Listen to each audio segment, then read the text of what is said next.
예, 경상도에 오신 분들이 계시면 진짜 어렵더라고요. 경상도의 이런 독특한 문화. 제가 간지 얼마 안 됐는데 난 가정에 남편이 암이 걸리신 거예요. 그래서 위중한 상태 가운데 계셔서 이 문제 어떻게 하면 좋을까. 그래서 전화를 드렸고 몇 번 만나기도 하고, 그리고 그 아내 되시는 분이 또 더 이렇게 친밀하게 하시는데 거의 이제 돌아가실 때가 가까워가지고 제가 전화를 한번 드렸더니 저한테 이렇게 이야기하시는 거예요. 목사님 왜 이제 전화했노? 그러시더라고요. 저 충청도 사람으로는 잘 이해가 안 가는 표현이었거든요. 목회자한테 이렇게 말하나. 근데 더 충격적인 건 신방을 갔는데 쬐끄만 아이가 있어서 제가 잘 놀아줬거든요. 제가 젊기도 하니까 잘 놀아주니까 이 친구가 좋았나 보더라고요. 저한테 뭐라 그러냐면, 목사님 봐라. 목사님한테 이렇게 할 수 있는 건가, 이런 생각이 드는 거죠. 이 충청도 문화와는 전혀 다른 경상도에 가서 살다가 오늘은 여기 와서 보니까 일단 목사님 목소리가 엄청 시원시원하세요. 이거에 일단 은혜를 받았고, 두 번째로는 저녁 예배 이렇게 여러분들이 와서 기대하고 사모하는 마음이 있다는 게 저한테는 큰 도전이 되었습니다. 그리고 이슬람에 대한 관심이 사실은 있지만 또 직접적으로 나서는 분이 없으신데, 제가 홍 목사님 뵈니까 그래도 가슴이 뜨겁고 또 미래를 내다볼 줄 알아서 지금 가장 큰 현안 중에 하나가 한국 사회 안에 이슬람, 한국 교계 안에 이슬람인데 그 부분을 관심하고 있구나라고 하는 것 때문에 내가 또 존경하는 마음이 들기도 합니다. 바라기는 이 시간을 통해서 한국 사회 안에 하나님께서 반드시 준비해야 되는 이슬람 선교를 어떻게 해야 할지를 배우는 귀한 은혜의 시간 될 수 있기를 주님의 이름으로 간절히 축복합니다. 기도하겠습니다. 하나님 감사합니다. 우리를 불러주시고 이 시간 함께 이슬람에 대해서 배우게 하여 주시니 감사합니다. 하나님, 영혼을 사랑하는 마음이 생겨지게 하여 주옵시고 이슬람이 하나님을 사랑하는 십자가 복음 앞으로 나아올 수 있도록 도우시고 축복하여 주옵소서.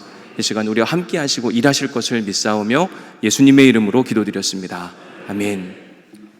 제가 이 앞으로 좀 나가도 괜찮겠죠? 네.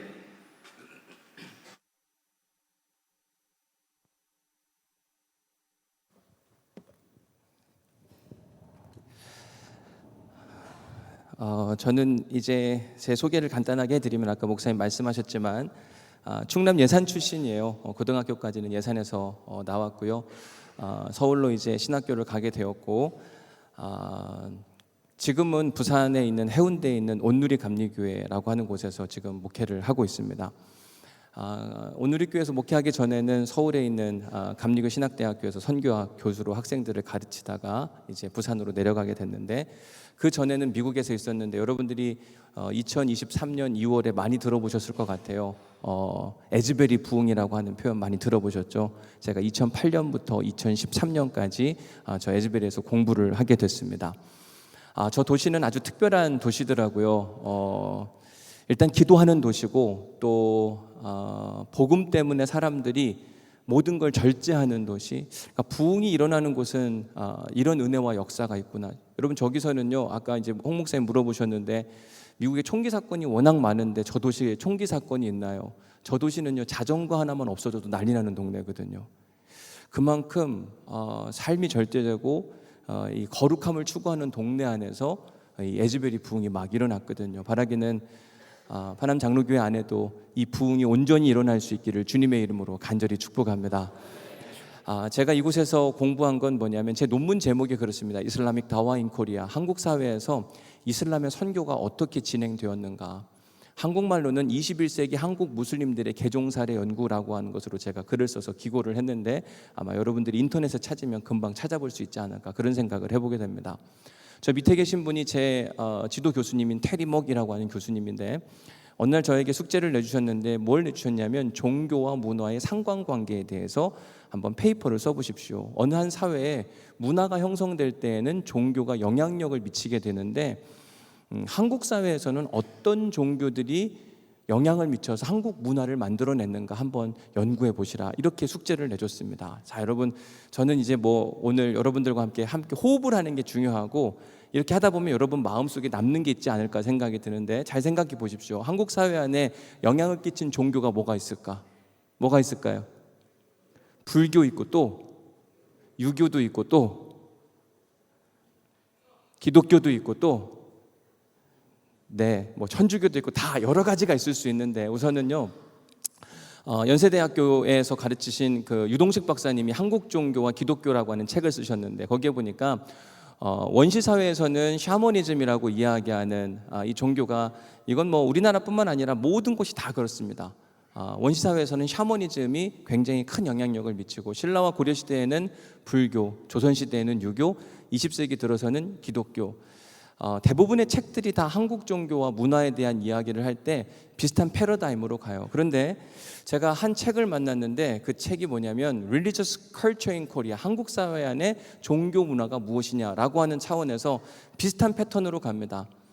샤머니즘, 그리고 뭐 불교, 유교, 기독교 이런 것들이 한국 사회 안에 영향을 미쳤다. 그런데 신흥 종교 운동이라고 이야기하는 New Religious Movement라는 게 있는데 한국 사회 안에 갑자기 확 증가하는 종교들 세 개를 소개하는데 하나는 천도교, 증산교, 원불교 이런 종교들이 최근 1990년 후반대쯤 돼서 계속해서 증가하고 있는 종교이다 이런 발표를 내더라고요. 이해도 됐습니다. 그럴 수 있지. 1900년대부터 시작되어 가지고 한국 사회 안에 1900년대 중심을 지나가면서 부흥하는 종교. 근데 저한테 또 하나의 도전은 뭐였냐면 그 신흥 종교 안에 이슬람이 들어가 있는 거예요. 제가 저 논문을 쓰기 시작할 때가 2009년도였는데 2009년도에 한국 사회 안에 이슬람이 부흥하고 있다 이런 소식을 듣는데 이게 맞는 얘기인가? 그런 고민이 들기는 하더라고요. 어찌 보면 우리한테 이슬람은 낯선 종교잖아요. 거기 뭐 하는 종교래? 어떻게 하는 거래? 라고 하는 생각이 들 수 있는데 생각보다 전 세계에는 무슬림들이 굉장히 많습니다. 지금 무슬림들의 인구가 뭐 22억, 뭐 25억 이렇게도 이야기하는데요. 생각보다 이슬람이 갑자기 확 부상한 때가 있어요. 여러분들은 이슬람을 언제 처음 들어보셨어요? 오늘 처음 들으셔요? 그건 아니죠, 그렇죠? 무슬림들이요 의도적으로 하진 않았는지 모르겠지만 이 사진 여러분 기억하셔요? 이게 언제적 있었던 일이죠? 2001년도에 9/11이라 해서 9월 11일에 미국에 있는 쌍둥이 빌딩 터뜨려 가지고 한 그런 일들 있잖아요. 알카이다라고 하는 조직이 저런 일들을 감행했다라고 이야기해서 사람들한테 큰 파장을 일으켰습니다. 저것 때문에 무슬림들이 비난을 받을 것 같았는데 놀라운 일이 발생했어요. 그게 뭐냐면 저 일 때문에 저런 일을 한 주체가 누구냐? 그 전까지는 이슬람이 뭔지 몰랐어요. 근데 저 사건을 통하여 이 영업하시고 사업하시는 분들 중에 노이즈 마케팅이라는 걸 여러분들이 아실 거예요. 잡음을 내서 오히려 사람들한테 관심을 끌었던 사건이 바로 저겁니다. 그래서 2001년 9월 10일 이후에 전 세계적으로 이슬람에 관련된 서적이 제일 많이 쏟아졌습니다. 도대체 저 종교는 어떤 종교이길래 이러한 테러를 일으킨단 말인가? 말이 안 된다라고 이야기하면서 그 종교를 연구하고 수많은 서적들이 막 쏟아져 내리게 됩니다. 그러면서 전 세계에 이슬람이라고 하는 종교가 관심을 받게 되고 어떤 사람들은 그 종교에 심취해서 개종하는 사람들이 계속 등장하기 시작했어요. 또 하나 새로운 변화 중에 하나는 뭐였냐면 글로벌라이제이션이라고 해서 세계화. 요즘 비행기 타고 가면 못 가는 나라가 없잖아요. 세계가 점점 더 한 울타리 안에 들어가기 시작하면서 사람들이 막 이동해 다니는 겁니다. 한국 사람이 저 아프리카도 가고 한국 사람이 유럽도 가고 한국 사람들이 동남아시아도 가고 한국 사람만 그런 게 아니라 무슬림들도 마찬가지로 그네 동네들만 있는 게 아니라 전 세계로 막 돌아다니니까 사람들이 서로가 서로를 섞여 살아가는 그런 세계가 찾아오고 있다. 그러면서 무슬림들이 낯선 사람들이 아닌 이제는 너무너무 쉽게 찾아볼 수 있는 그러한 한국 사회가 되어가고 있다. 전 세계는 그럴지 몰라도 한국 사회에도 계속 이런 무슬림들이 늘어나고 있는 것인가에 대한 고민이 저한테 굉장히 컸습니다. 그래서 제가 했던 일이 뭐냐면 한국 안에서 이슬람의 역사부터 한번 살펴보자. 언제 처음으로 이슬람이 한국 사회에 들어왔을까? 이게 제 첫 번째 질문이에요. 자, 보십시오. 이게 우리나라의 시대를 구분한다고 치면 고조선 이렇게 쭉 해서 뭐 삼국시대, 통일신라, 고려, 조선, 대한제국 뭐 이렇게 있다고 쳐봅시다. 이때 이슬람이 언제 처음 들어왔을까요? 여기 학생들이 있는데 배웠을 수도 있지 않을까? 언제 처음 들어왔을까?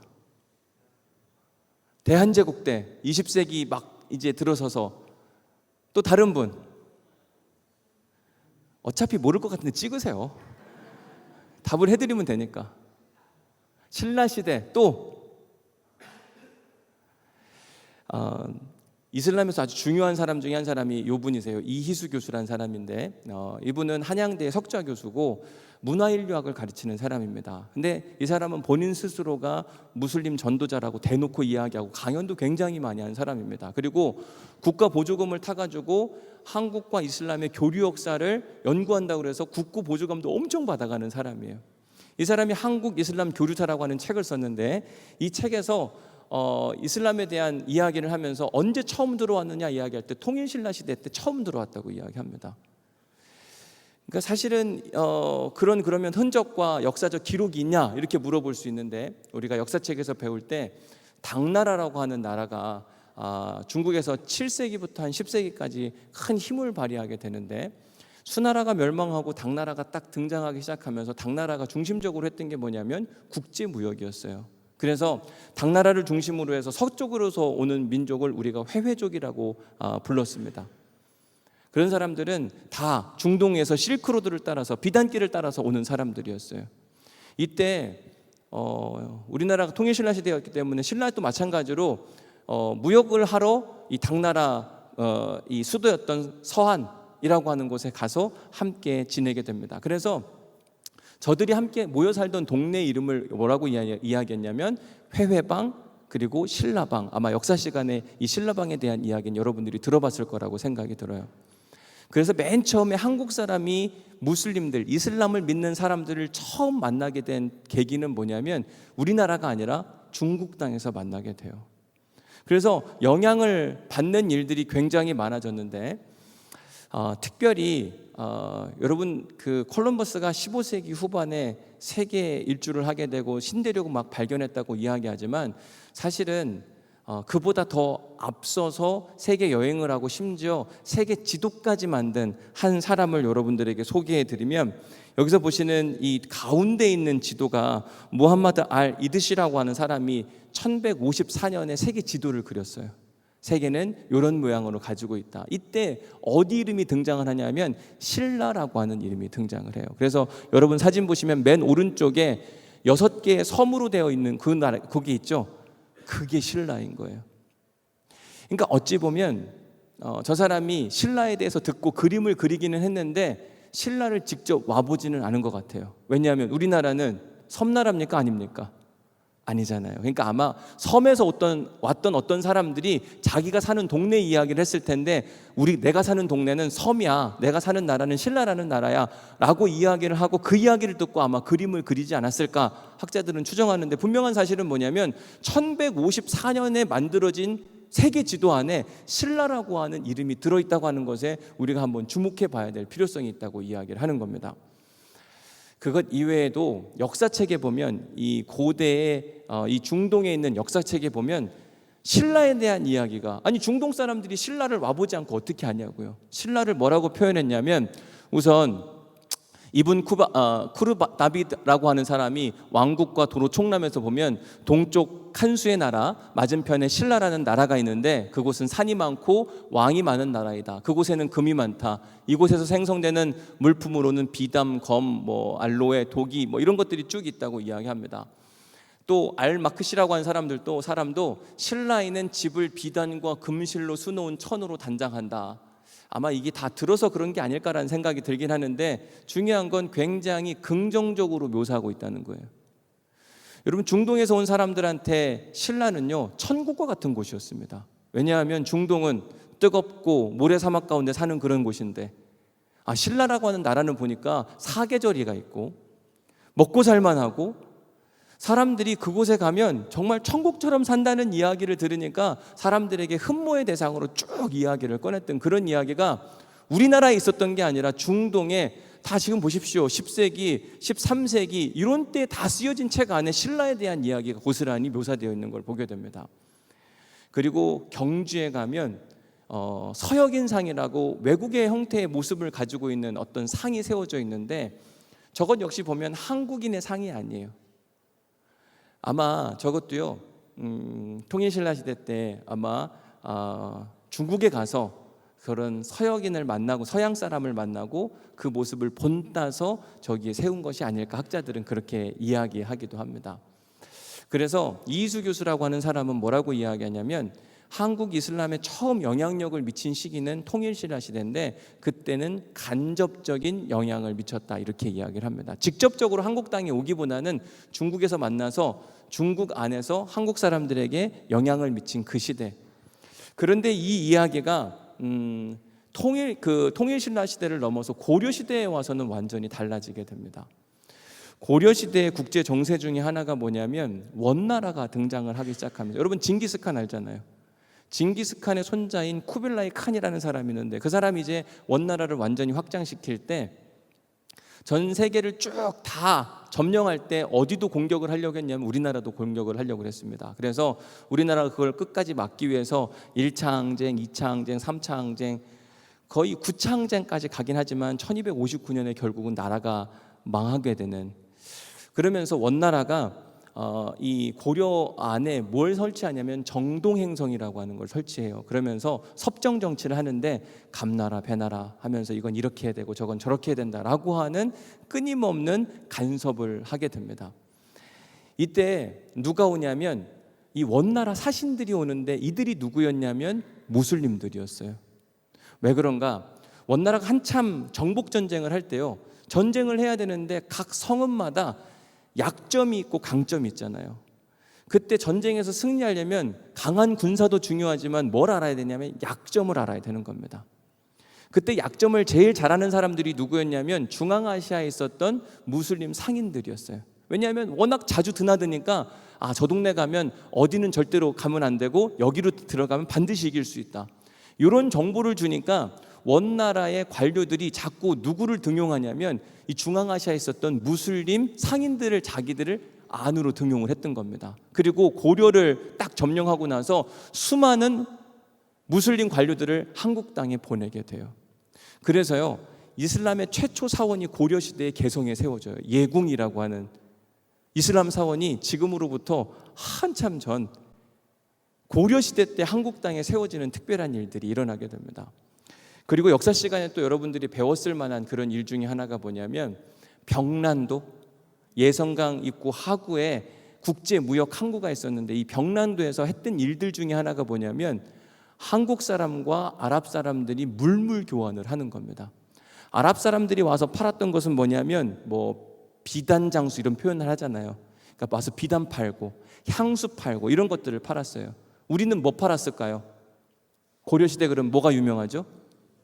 고려 인삼 갖다 팔고 모시 팔고 먹 팔고 이게 그때 이루어졌던 일이에요. 근데 무슬림들이 한국 문화재에 중요한 기여를 한 가지가 있습니다. 고려 시대 때 유명한 도자기 있죠. 뭐 있죠? 고려청자. 그 고려청자의 원료가 되는, 여러분 그 푸른색 코발트 있잖아요. 그건 우리나라에 없는 겁니다. 누가 갖다 준지 아세요? 무슬림이 갖다 준 거예요. 그러니까 한국 사회 안에 생각보다 무슬림의 영향력이 굉장히 컸다 이렇게 이야기를 하는 거죠. 이러한 흔적들이 고려시대의 역사책 안에도 고스란히 등장을 하는데, 여러분 고려 가요 중에 쌍화점이라고 하는 고려 가요가 있습니다. 쌍화점이 뭔 가요인지 아세요? 쌍화점 뭘까요? 이거 가게 이름이에요. 가게 이름. 쌍화할 때 쌍은 우리가 양쪽을 이야기할 때 쌍으로 있다 이렇게 이야기하잖아요. 화는 뭐죠?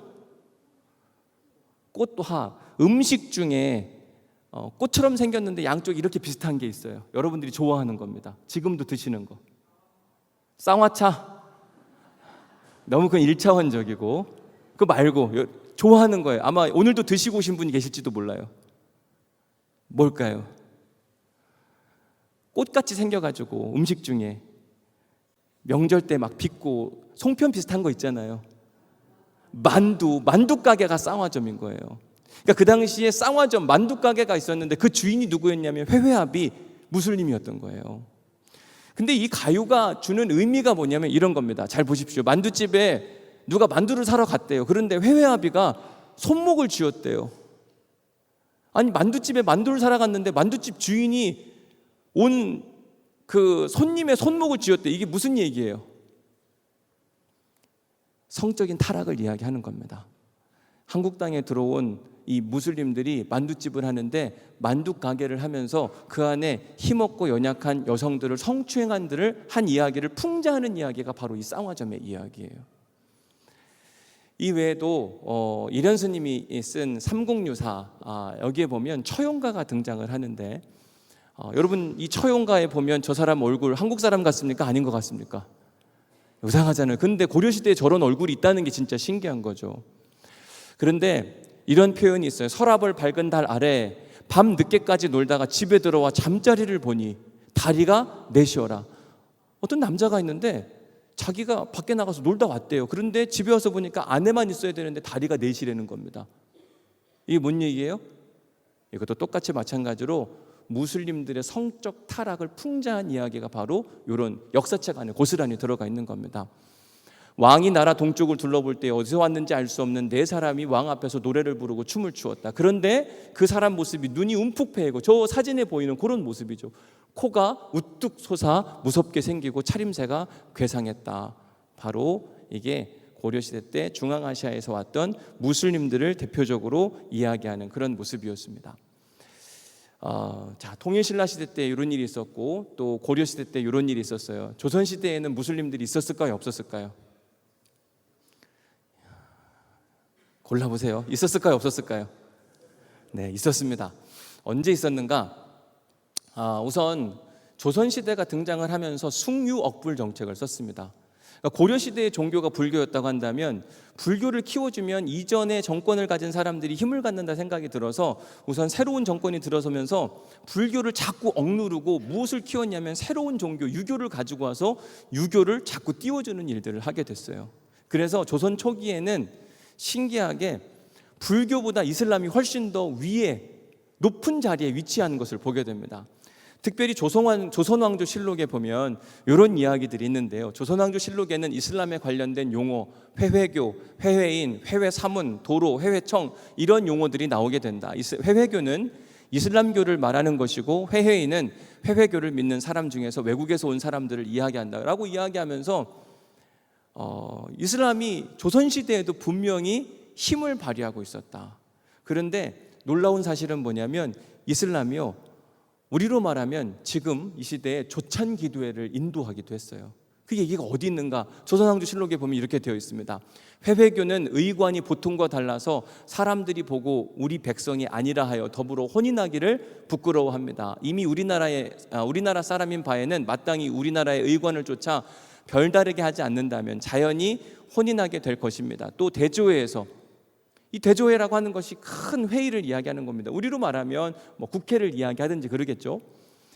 회회도에 기도하는 의식도 폐지함이 마땅합니다. 그러니까 그 당시에 무슬림 사제가 와가지고 기도회를 인도했던 거예요. 그러니까 한국 사회에서 무슬림의 영향력이 조선시대까지만 해도 엄청나게 컸다고 이야기를 하는 겁니다. 근데 갑자기 조선시대에서 무슬림이 확 사라지는 계기가 나옵니다. 뭐냐면 조선시대에는 쇄국 정책을 쓰기 시작하면서 모든 문을 차단하기 시작했어요.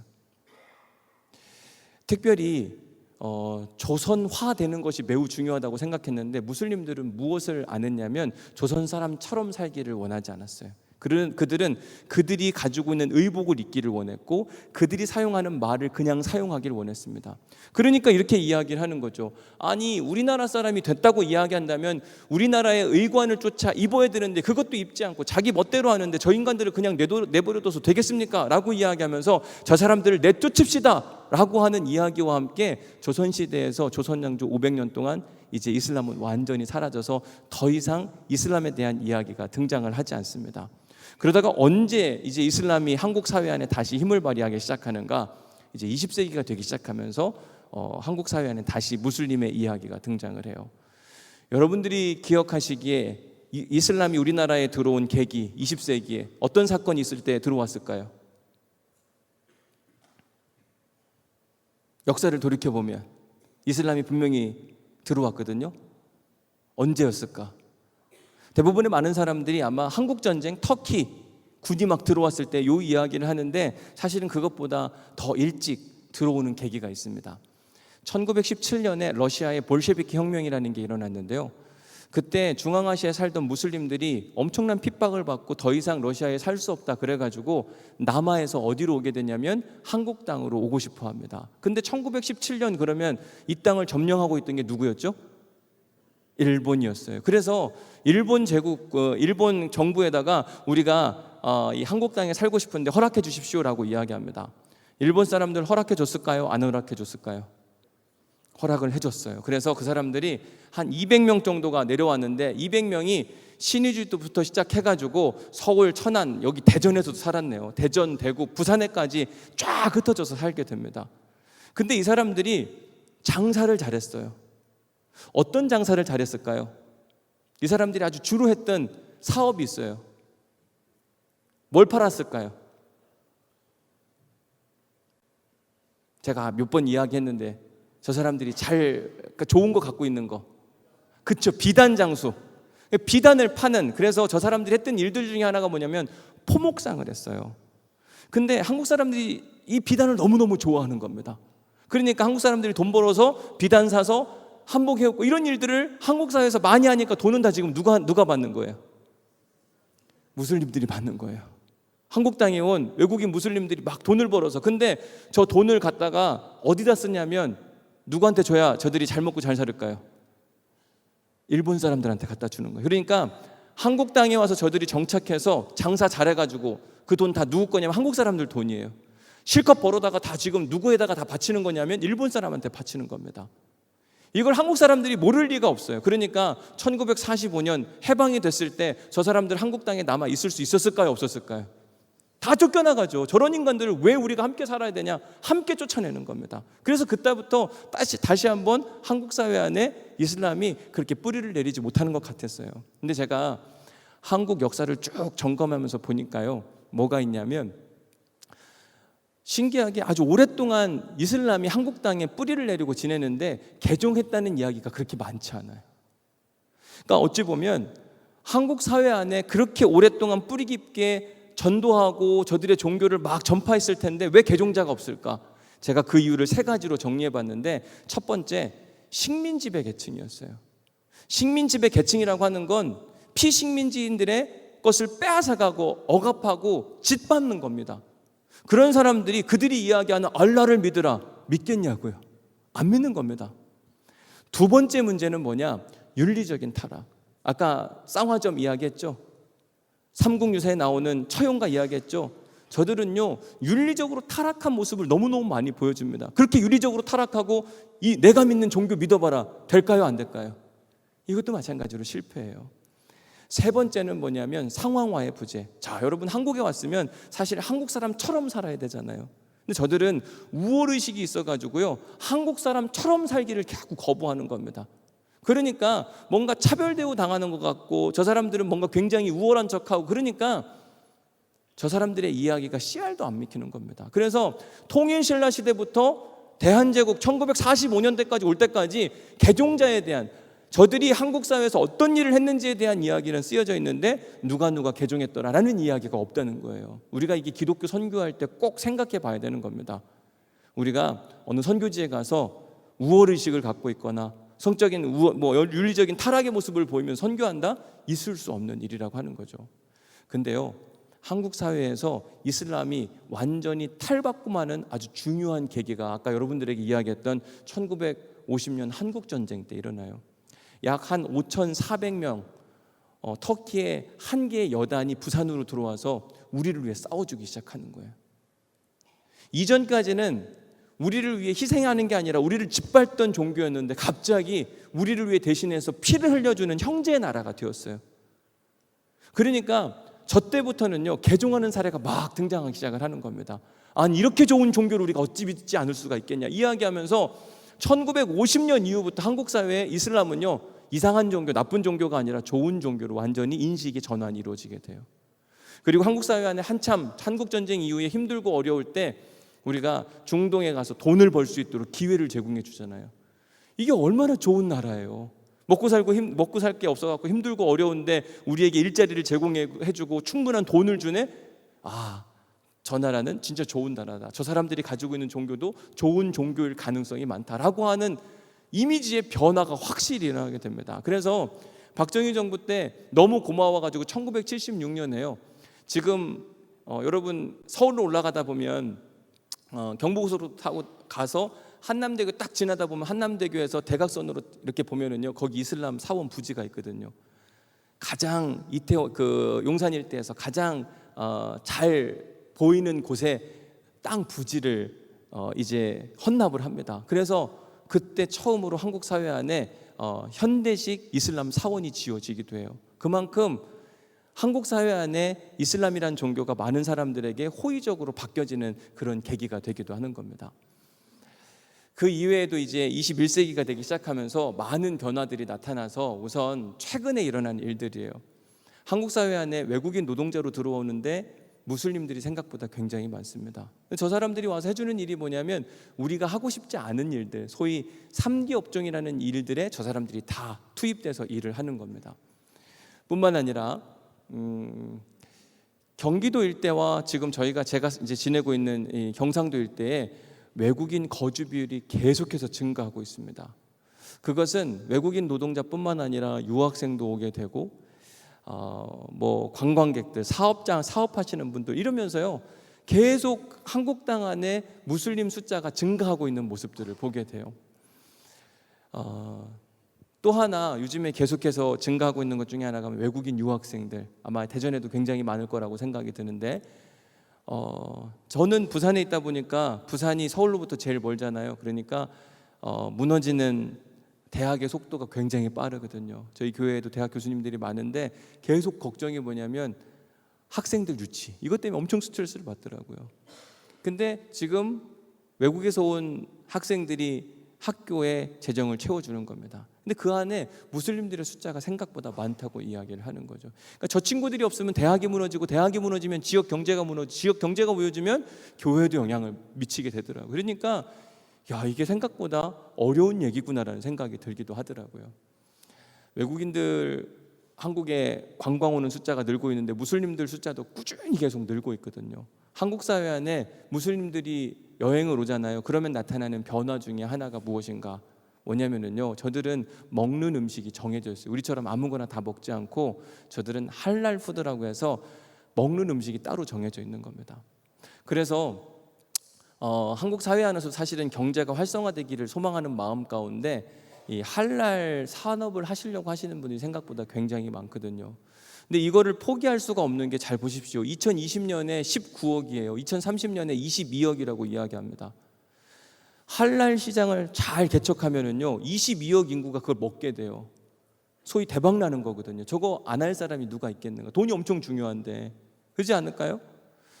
이런 무슬림들 중에 여성분들은 막 다 가리고 다니잖아요. 그죠? 그분들 수영장 갈까요, 안 갈까요? 그러면 가고 싶을까요, 안 가고 싶을까요? 그렇죠. 근데 못 가잖아요. 근데 그분들을 가게 할 수 있다면 얼마나 좋을까요? 그렇죠? 그래서 한국 사람인데요, 무슬림 여성 전용 수영복을 만들었어요. 대박이 났습니다. 그 수많은 사람들이 막 다 뒤집어 쓰고 수영장에 가서 마음껏 실컷 수영을 할 수 있도록 해주니까 너도 나도 사는 거예요. 그러니까 무슬림을 대상으로 한 산업은요, 엄청나요. 그리고 연구 보고에 의하면 2030년이 되면 기독교 숫자와 이슬람 숫자가 역전이 된다고 이야기하거든요.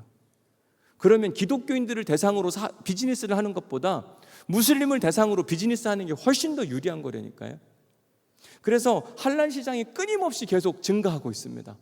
지금 여기 2019년 보면 1395랬는데 2024년 보면 1640, 앞으로 계속 늘어갈 텐데 저기에 산업을 투자 안 할 사람이 있을까? 한국 사람들도 계속 투자하고 싶다고 이야기를 하는 거죠. 근데 저걸 하려면 생기는 또 하나의 중요한 일이 있어요. 뭐냐면 제가 이런 일들을 많이 하다 보니까 한 번은 저를 아는 집사님이 저한테 전화를 했더라고요. 그분은 지금 그 농림수산업에서 일하시는데 인천공항에서 무슨 세관 관련된 일을 한다고 저한테 전화가 왔어요. 그래서 무슨 일이시냐 그랬더니 질문 하나가 있대요. 뭔데요? 그랬더니 지금 말레이시아에서 우리나라 할랄 음식들을 잔뜩 수입한다고 이야기하는데 조건 하나가 있대요. 그 조건이 뭐냐? 우리가 돈도 다 지불할 텐데 인천공항에 여성 전용 무슬림 기도처를 만들어 달라고 그랬다고 그러더라고요. 근데 목사님 이거 진짜 필요한 겁니까? 그러더라고요. 그리고 왜 이게 필요하다고 저들은 요청하는 겁니까? 이야기를 하더라고요. 무슬림들은요, 남성과 여성이 함께 기도하지 못해요. 왜 기도하지 못할까요? 남성이 우월해서 그럴 수도 있죠. 근데 꼭 그 이유만은 아니에요. 여러분, 무슬림들 어떻게 기도하시는지 아세요? 어떻게 기도하죠? 이렇게 앉아서 기도 안 하잖아요. 그렇죠? 어떻게 해요? 얼굴 땅에 대고 막 이렇게 하잖아요. 그죠? 이렇게 하면 엉덩이가 어디 가요? 여러분, 예배 드리는데 엉덩이가 이럴 수 없잖아요. 남자 여자가 그렇게 하면 이상하잖아요. 그러니까 무슬림들은 남자가 예배 드리는 공간과 여성이 예배 드리는 공간이 분리되어 있습니다. 무슬림들이 옷을 가리는 이유가 뭐냐? 무슬림들에게 이렇게 옷을 가리는 중요한 이유가 뭐냐고 물으면 다른 남성에게 나의 성적인 매력을 줌으로 인해 그가 나를 범하지 않도록 하기 위함이라고 그들은 이야기해요. 들어보면 다 맞는 이야기예요. 그렇지 않을까요? 그래서 제가 그 집사님에게 이유를 설명해 드리고, 그리고 그들이 왜 이런 일들을 원하는지. 근데 생각해 보니까요, 우리가 무슬림들을 대상으로 비즈니스를 하면 할수록 우리 안에 무슬림 문화가 계속 들어올 수밖에 없는 그런 상황이 발생하는 겁니다. 최근 윤석열 대통령이 사우디 가가지고 막 엄청 수지에 와서 엄청 우리 다 좋다 그러잖아요. 근데 꼭 좋은 것만이 아닌 게, 저로 인해서 한국 사회 안에 이슬람의 영향력이 엄청 커진다니까요. 이거 어떻게 할 것인가? 우리가 진지하게 고민하지 않는다고 한다면 막무가내로 당할 수밖에 없다. 국내 무슬림 체류 증가 인원을 쭉 보면은요, 8년도하고 지금 21년도 12년 차인데 거의 2배 이상 차이 나는 걸 보게 됩니다. 앞으로 10년이 되면 얼마가 될지 진짜 잘 모르거든요. 저는 궁금했던 게 뭐냐면, 한국 사람들 중에 이슬람으로 개종하는 사람은 진짜 있을까? 있을까요? 없을까요? 몇 명이나 될까요? 그러면 숫자로 당연히 많죠. 많으니까 제가 얘기하는데, 숫자로 얘기하면 얼마요? 200만. 지금 한국에 들어와 있는 그 외국인들이 한 280만이라 그러거든요. 그러니까 200만이면 무슬림화가 막 되어가고 있는 중이라 200만은 좀 많아요. 좀 줄이세요. 20만, 그래 한 10% 줄였는데 사실 20만까지 안 갈 것 같기는 해요. 아직은 사실 시작 단계인데, 제가 논문을 쓰게 된 계기도 있기도 한데 이런 겁니다. 한국 사람들이 이슬람으로 개종하는 이유, 그리고 현황. 제가 2009년도에 처음으로 이제 논문 리서치를 하는데, 한국 사람들이 2005년도에 이슬람으로 개종한 사람이 3만 5천 명이라고 그러더라고요. 그런데 2009년도 보고에 의하니까 한국 사람 중에 이슬람으로 개종한 사람이 7만 명이 넘는다는 거예요. 5년 사이에 2배가 늘은 거예요. 이건 뭔가 문제가 있다. 갑자기 종교가 확 증강한다고 하는 건 어떤 특별한 계기가 있을 텐데 무슨 이유 때문일까라고 하는 게 제 궁금증이었어요. 그래서 제가 전국에 있는 무슬림들을 다 만나러 다녔습니다. 생각보다 엄청 많더라고요. 여러분, 이분들이 다 무슬림들이에요. 그래서 제가 진짜 무슬림들을 만나는 건 어려워요. 왜 어렵냐? 무섭거든요. 제가 무슬림 있는 곳에 갈 때마다, 한국 사회도 가서 보면 다 무슬림들이 있는 곳, 저만 기독교인이거든요. 한 번은 안양인데, 안양에는 안양대학교 앞에 이슬람 사원이 있는데 거기는 교회가 팔려갖고 이슬람 사원이 됐어요. 진짜 정신 차려야 됩니다. 갔더니 방글라데시 사람들만 엄청 많은 거예요. 근데 저는 한국 사람 중에 이슬람으로 개종한 사람이 궁금해서, 나는 기독교인이고 공부를 하는 사람인데 한국 무슬림을 만나고 싶다, 여기 있냐 그랬더니 일단 들어오라고 그러더라고요. 그래서 들어갔는데 다 무슬림들이고 저만 기독교인인 거예요. 그리고 커피를 주는데 믹스 커피를 주기는 했어요. 이때부터 이제 고민이 되는 거죠. 이걸 마셔도 될까 안 될까. 이때 저 그냥 마시고 이게 잠들면 그냥 끝나는 거거든요. 마셔야 될까요? 안 마셔야 될까요? 안 마시면 대화가 안 돼요.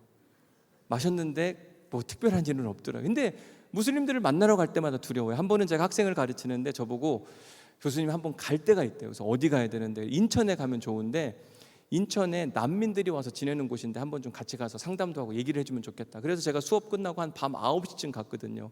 갔더니 진짜 신기한 게 뭐냐면, 난민으로 살아가는데 애가 10명인데요 집이 뭐냐면 원룸이에요. 원룸. 방 하나 있고 거실이 이렇게 있는데 애가 10명인 거예요. 그러니까 부모가 있고 12명이 거기서 사는 거예요.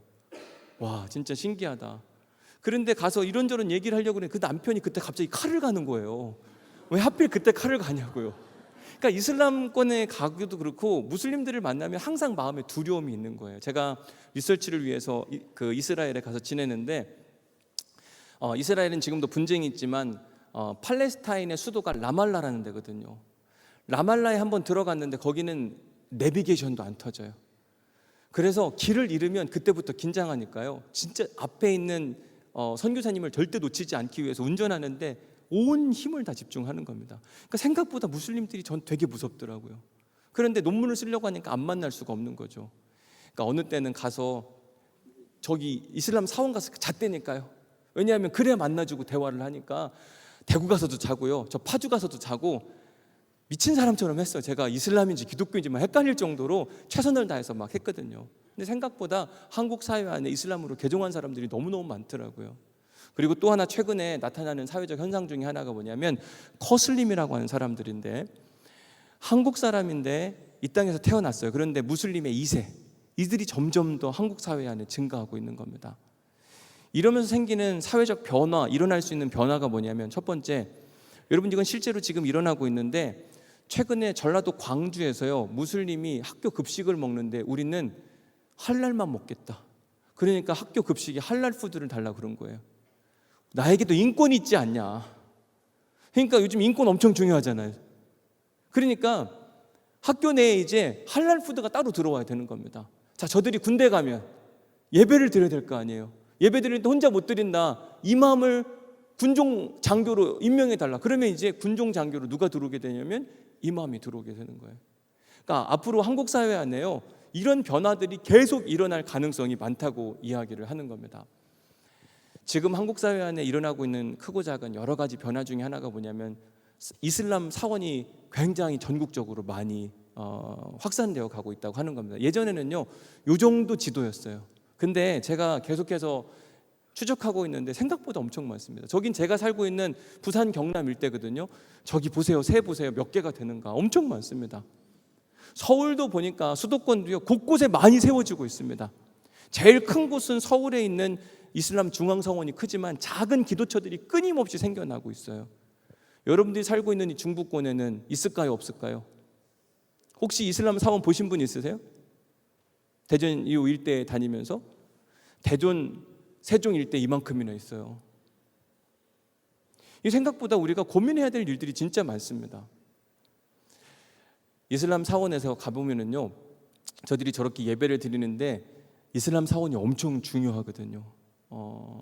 이슬람 사원의 본래 뜻을 이제 마스지드라고 이야기하는데 마스지드는 뭐냐면 to bow, to kneel. 그러니까 이렇게 절하고 무릎을 꿇는 곳이라 이렇게 이야기 저기를 마스지드라고 이렇게 우리는 모스크라고 부르지만 저들은 마스지드 무릎 꿇러 가는 곳 이렇게 이야기를 합니다. 저들은요 하루에 몇 번 기도하냐면 5번. 이거는요 구원받으려면 반드시 해야 되는 저들이 구원받을 때 5가지 의무가 있어요. 그 중에 하나가 뭐냐면 살라트라고 이야기하는 5번의 기도. 여러분 우리가 낫죠, 그렇죠? 우리 새벽기도 한 번만 하면 되잖아요, 그렇죠? 근데 저들이 끊임없이 성전에 가서 하루에 5번씩 기도해요. 근데 여러분 저들이 왜 하루에 5번 기도하는지 아세요? 엄청 중요합니다. 안 하면 큰일 나요. 이슬람의 구원관과 우리의 구원관이 완전히 목사님 근데 몇 시까지 해야 돼요? 궁금해서 그걸 맞춰야 되지 않을까 싶어서. 시간 정해져 있는 건가요? 얼른 끝내겠습니다. 그러면 다른 걸 막 설명을 해드리려고 하는데 시간을 제가 알아야 되니까 그러긴 한데 일단 그러면 얼른 지나가 볼게요. 무슬림들은 하루에 요 이야기만 해드릴게요. 5번 기도하는데 이유가 있어요. 이슬람 구원관과 우리의 구원에 차이가 있다고 한다면 우리는 어떻게 구원받죠?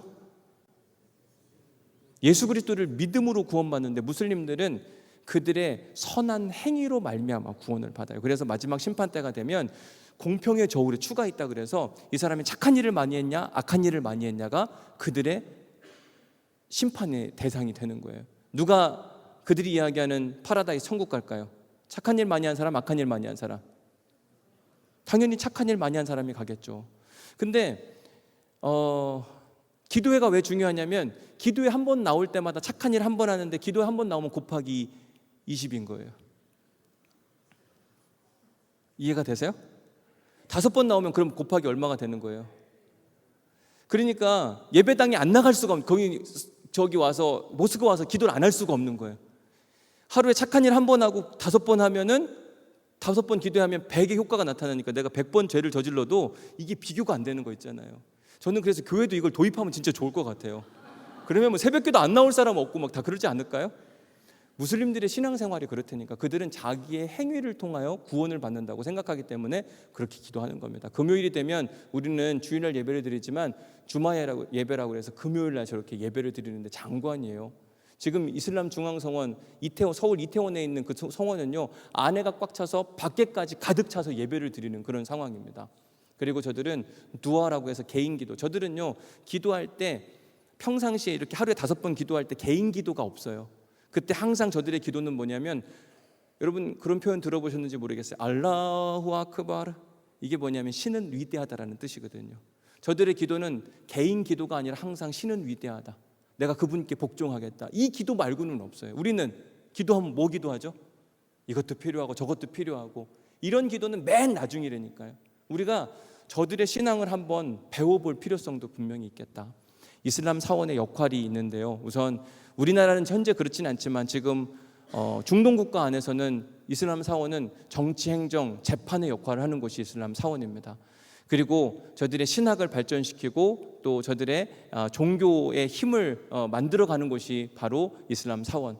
그리고 무슬림들의 안식처, 공동체 공간, 교제 공간이 이슬람 사원이라고 이야기도 하는 겁니다. 그래서 지금 한국 땅에는 아직 저 정도까지는 아닌데 앞으로 무슬림들이 많아지면 많아질수록 저런 일들이 무슬림 중심, 모스크 중심으로 계속해서 일어날 가능성이 많다. 근데 한국 사회 안에 무슬림들이 많아지면서 나타나는 일은 뭐냐면요, 이런 갈등들이 계속 생기는 겁니다. 제가 저 일에 지금 계속 관여해서 함께 일하고 있는데 대구에 보면 이슬람 사원이 지어지는 것 때문에 갈등이 엄청 심해지고 저게 유엔에까지 보고가 되면서 한국 안에 종교 차별이라는 이야기가 막 나오기 시작하는데 저게 대구에만 일어날 일이 아니라 대전에서도 동일하게 일어날 가능성이 있다. 왜냐하면 저들이 이슬람 사원을 짓는다고 하는데 주변에서 반대를 하니까 그걸 자꾸 종교 차별적인 프레임을 갖고 자꾸 씌우는 겁니다. 그러면서 생기는 갈등들이 있어요. 난민의 문제도 마찬가지예요. 예전에는 무조건 난민이 싫다 그랬는데 이제는 인권이 중요한지라 소수자의 인권을 강조해주기 시작하면서 난민에 대한 대우가 달라졌습니다. 할랄 푸드가 한국 땅에 이제 정착하기 시작하면서 그걸 찬성하는 사람과 반대하는 사람들의 갈등도 계속 생겨나고 있고, 미국 같은 경우는 처음으로 무슬림 그 여성 채플린이 생겨나기 시작했어요. 여자인데 무슬림 채플린 되겠다고 선서하는 장면. 한국 사회 안에도 이런 갈등들이 계속 일어날 수 있겠다 이렇게 이야기를 하는 거죠. 그래서 한국 사회 안에 이슬람이 계속 이렇게 느는데 저 사람들을 내쫓을 거냐 아니면 함께 우리가 살 고민을 해야 될 것이냐, 사실 저는 이런 질문을 여러분들에게 해드리고 싶거든요. 자, 한국 사회 안에 무슬림들이 엄청 많이 들어왔어요. 저 사람들 한국 사회 안에 이슬람 사원 짓고 막 그럴 거니까 내쫓아야 되나요? 아니면 함께 할 생각을 해야 될까요? 내쫓아버려야 되겠죠. 그렇죠? 어디 저런 것들이 한국 땅에 와가지고, 그죠? 근데 중요한 게 뭐냐면 저분들이 없으면 공장이 안 돌아가요. 이게 문제인 겁니다. 저분들이 없으면 대학이 다 무너져요. 지금은 선택의 문제가 아니라 함께 어떻게 살아갈까 고민을 해요. 근데 이제 중요한 게 뭐냐면 이런 거예요. 교회의 존재 목적이 뭐냐? 교회는요, 하나님 나라 복음 전파잖아요. 그럼 지금 외국에서 사람들이 왔어요. 저 사람들 어떻게 해야 되는 거죠? 전도해야 되죠. 예수님이라면 어떻게 하셨을까? 내쫓았을까요? 아니면 전도했을까요? 우리는 누구를 믿는 사람들이에요? 예수님을 믿는 사람들. 그러니까 우리가 해야 할 일은 예수님처럼 하면 되는 거잖아요. 예수님 막 내쫓아버려요? 이것들이 어디 여기 들어오냐고? 아니요. 예수님은요, 어떻게 하면 하나님 나라 복음을 전할 수 있을까 고민을 했거든요.